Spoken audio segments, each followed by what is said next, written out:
What's the meaning of life? I think the meaning is to be found in that. And as you put things together, and as you take responsibility for things, that meaning emerges from that. And so it emerges from that the same way it emerges from a symphony, in some sense, because a symphony is composed of layers of patterns, and they're all working harmoniously together. And they speak directly to people of meaning, which is why people love music so much. I mean, every form of music does that. And it's a model for proper being, which is the placing of all the different levels of reality into harmonious relationship with one another. And meaning emerges out of that naturally. And meaning is actually an instinct. This is another thing that people don't understand, and it's a case I've been able to make because I know a fair bit about how the brain works. The twin hemispheres of your brain interact to guide you through life, which is a truism in some sense. You use your brain to guide you through life, but your brain does that fundamentally by instilling the proper things that you do with a sense of meaning. And that meaning it's not something that's just a surface.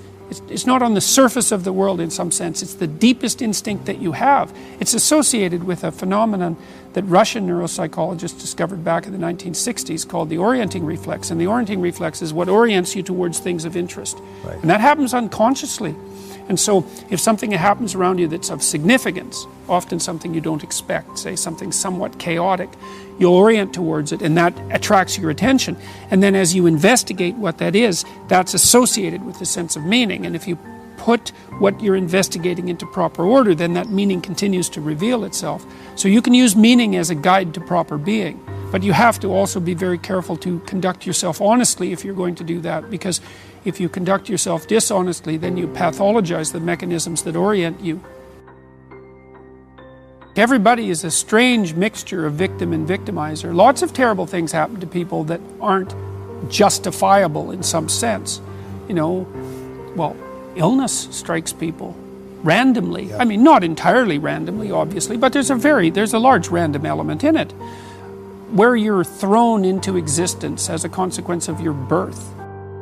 That you're sort of thrown into reality with your particular set of predispositions and weaknesses. And then there's going to be times in your life where things twist in a manner that's unfair to you, that you're not getting your just desserts. But that goes along with all sorts of unequally distributed privileges as well. And so that's the arbitrary nature of existence. But you can't allow those sorts of things to define you, because it's not that useful strategically. When you're playing a card game, you're dealt a hand of cards. Yep. Well, what do? You play the hand the best you can.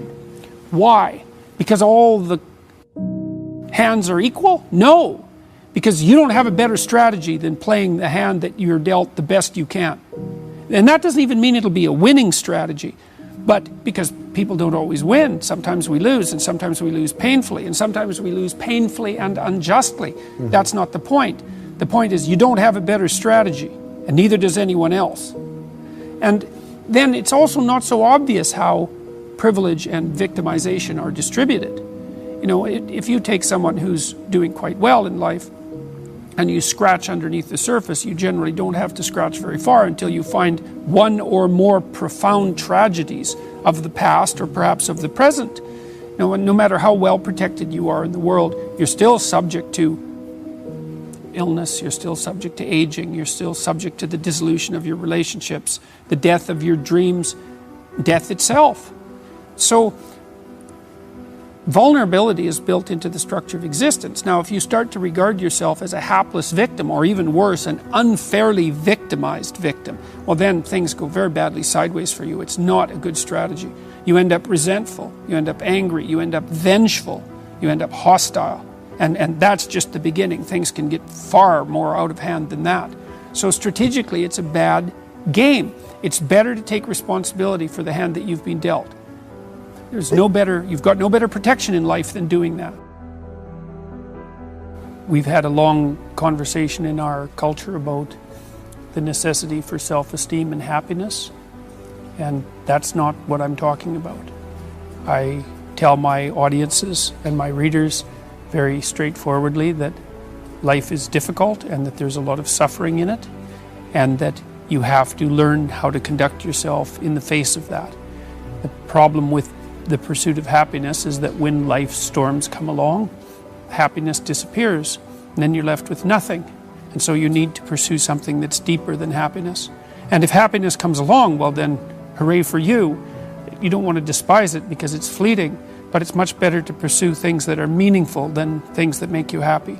It's deeper, and it orients you more appropriately, and it keeps you centered in your own life. It makes you more useful for your family and your community. So that's one thing. And it's a relief to young people to know that the baseline conditions of life are difficult, but that you can still prevail. So it's a funny message in some sense, or a strange message, because on the one hand it's somewhat pessimistic. Now I talk about suffering and malevolence also, but I also emphasize the fact that despite that being the base conditions of existence, people are tough enough to prevail. So that's one element of it. The other element is the necessity of responsibility. So a lot of what people find in life that provides them with a sustaining meaning is a consequence of not the pursuit of rights or the pursuit of happiness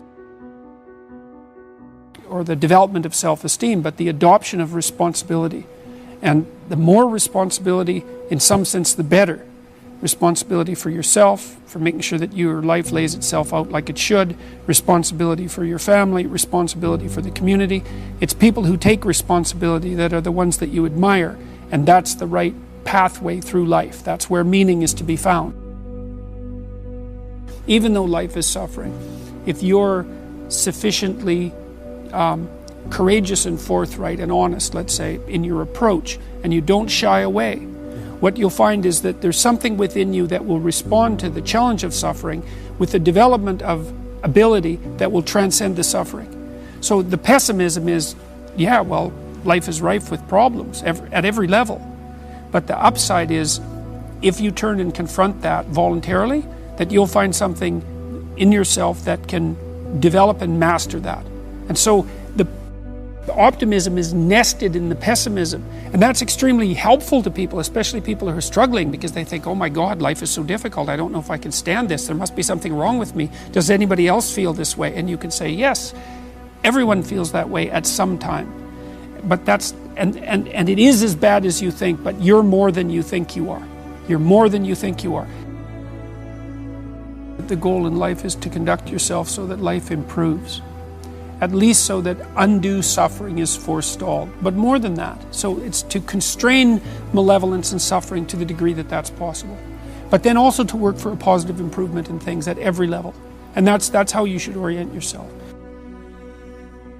One of the things about what I do is that I'm always trying to take high-level abstract truths, fundamental truths, and to make them concrete and practical so that you can implement them in your day-to-day life, because it's the connection between those abstractions and practical action that really cements their meaning and makes them comprehensible.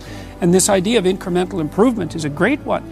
If there are things about your life that are bothering you, or things about the world that are bothering you, then you want to decompose them into solvable sub-problems. And you do this, if you have a child, this is the sort of thing that you do naturally, right? Because you want to set your child a challenge that's sufficiently challenging to push them forward in their development. So that makes it meaningful for the child. That puts them in the zone of proximal development, which is where proper maturation takes place. They'll find that intrinsically meaningful.